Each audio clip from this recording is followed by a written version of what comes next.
임 박사의 밥상 동의보감.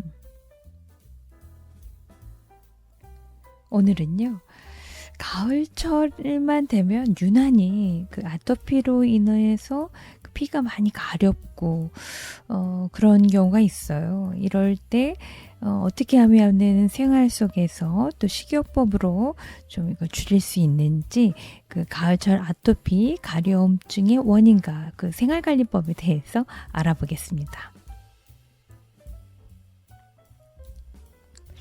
일단 여러분들 아토피라고 하면요, 아토피의 그 어원에 대해서 좀 살펴볼까요?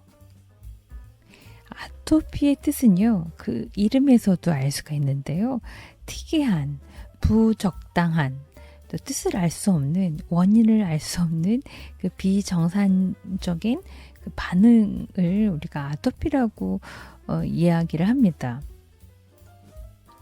그래서 다양한 원인으로 발생하는 피부 질환 전반을 아토피 피부염으로 규정하고 있습니다. 한방에서 바라보는 아토피의 그 소양증이라고 해야 되나요? 그 가려움증에 대한 원인은 속 안에 있는 열, 체질로 보고 있습니다. 열이 많은 체질의 아이들이 피부가 쉽게 붉어지고 또 염증 부위가 자꾸 짓무르면서 가려움증이 유발되기도 하기 때문인데요. 특히 입 주변이 건조해지면서 이렇게 튀기도 하고 너무 건조해지면 피가 나기도 하죠. 또 열을 적절하게 순환시키면서 또 과도한 열을 덜어주는 그런 과정도 필요하기도 합니다. 아토피로 인해서 그 가려움의 그 원인을 살펴보면은 두 번째는 수분이 부족해서 생기는 경우가 많이 있습니다. 몸 안에 열이 많지 않아도 수분 자체가 부족하게 되면은 피부가 건조해지기 쉽습니다. 그래서 보습제를 발라도 금방 거칠어질 수가 있고요. 특히 팔다리가 이렇게 접히는 부분이 있어요. 이렇게 이 접히는 부분이 하얗게 트는 경우도 많고요. 소화기 기능이 약한 아이들이 많은 이런 소화 기능의 강화가 필요하기도 합니다. 그래서 제가 진짜 오래 전에 이제 한국에서 그 함서아 한의원에 있었을 때 가장 많이 왔었던 그 아이들이 밥 안 먹는 아이, 그 다음으로 이제 아토피를 앓는 그 아이들이 꽤 많이 있었던 것 같습니다. 그러면 이런 아토피로 인해서 가려움증을 겪고 있는 아이들인 경우에는 어떻게 해야 되나? 어른들도 마찬가지고요. 일단은 환기가 되게 중요해요. 이게 생활관리와 또 식이요법을 병행해야 됩니다. 이것만 해가지고 저것만 해가지고는 안 되는데요. 일단 제일 중요한 거는 환기가 중요합니다. 하루에 2번, 한 번에 30분 이상의 공기를 환기하는 것이 너무나 중요한데요. 하루 중에 미세먼지가 가장 낮은 시간대에 환기를 시켜주고 또 청소할 때는 물걸레질까지 해서 남아있는 미세먼지까지 잘 닦아주는 것이 중요하고요.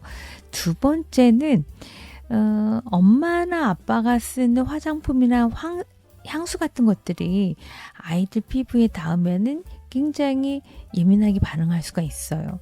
그리고 또 섬유 유연제도 또 만약에 아이들이 그 아토피를 겪고 있다, 이런 경우에는 아이들이 쓰는 또 저자극성 섬유 유연제가 따로 있거든요.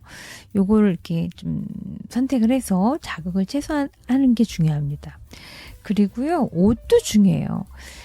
처음으로 이 살갗을 닿는 그런 옷은요, 또 아이인 경우에는 기저귀인 경우에도 마찬가지고 순면으로 사용해 주는 게 굉장히 중요합니다. 그래서 어떤 합성 섬유나 모직이거나 이런 섬유보다는 면 소재가 좋다. 그리고 탈지와 같은 꽉 끼는 옷보다는 약간 헐렁 바람이 잘 통하는 그런 옷이 좋습니다. 그리고요, 이 아토피가 있는 아이들에게 제일 중요한 부분이 보습이에요. 그러면 어떻게 하면 이 보습을 지켜야 되느냐? 이렇게 3분 보습이라고 하거든요. 목욕을 할 때는 체온보다 약간 높은 온도, 약 38도 전후가 좋고요. 이런 미지근한 물을 이용해서 10분 이내로 목욕하는 게 좋습니다. 그리고 이제 이렇게 다 하고 나섰을 때 수분이 빨리 손실될 수가 있어요. 그래서 나오자마자 물기가 약간 있는 상태에서 그 보습제를 발라주는 게 너무나 중요합니다. 그리고요, 또 아이가 너무나 가려워하거나 그러면은 그 거즈에다가 그 생리식염수라든가 이런 걸 가려운 부위에 이렇게 적셔서 올려주기도 하고, 또 생리식염수 대신에 또 그 녹차 같은 거, 녹차 티벳 이런 것들 활용하셔도 좋을 것 같습니다. 이게 태열이라고 해서요, 몸 안에서, 그러니까 임신했었을 때 몸 안에서의 그 열이 있는 경우에 그 아이가 아토피가 생길 수도 있다라는 얘기도 있고요. 또 음식 자체가 열이 많은 음식을 먹는 경우, 또 체질적으로 그럴 수 있죠. 하지만 뭐 원인을 알 수가 없습니다. 어떤 원인인지 알 수 있다면 참 좋을 텐데요. 그래서 이러한 방법들을 다 동원해야 됩니다. 식이요법, 물 많이 먹어야 되고, 또 아토피를 잘 유발하는 음식들이 있어요. 아이마다 다 다릅니다. 어떤 아이들은 우유를 먹으면 더 심해지고, 어떤 아이들은 어떤 생선을 먹거나 특정 음식에 대해서 알러지가 있는 경우에는 그 음식을 피해 주시는 게 좋습니다.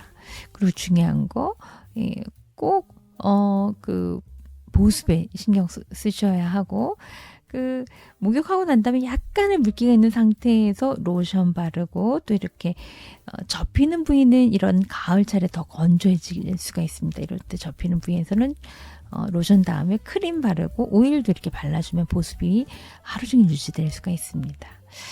자, 이렇게 해서요, 아토피를 예방하는데요, 중요한 거는 물도 많이 먹지만 이게 속열이 많아서 생기는 거라고 했잖아요. 열이 많은 음식 중에서 매운 음식, 단 음식, 이런 것들이, 또 인스턴트 음식을 좀 최소화 줄이고, 좀 몸을 시원하게 해줄 수 있는 야채, 이런 거, 과일, 이런 거 좀 그 식단에도 신경 쓰시고, 물도 많이 먹고, 이렇게 생활요법과 같이 하면은 조금 개선이 될 수가 있겠습니다.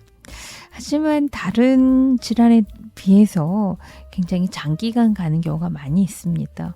그래서 생활 속에서 꾸준하게 노력하는 거 중요하겠습니다. 오늘은 그 아토피를 앓고 있는 우리 아이들을 위한 생활 방법과 식이요법에 대해서 알아봤습니다. 여러분들 한 분 한 분 다 건강해지시는 그날까지 임 박사의 밥상 동의보감은 계속됩니다.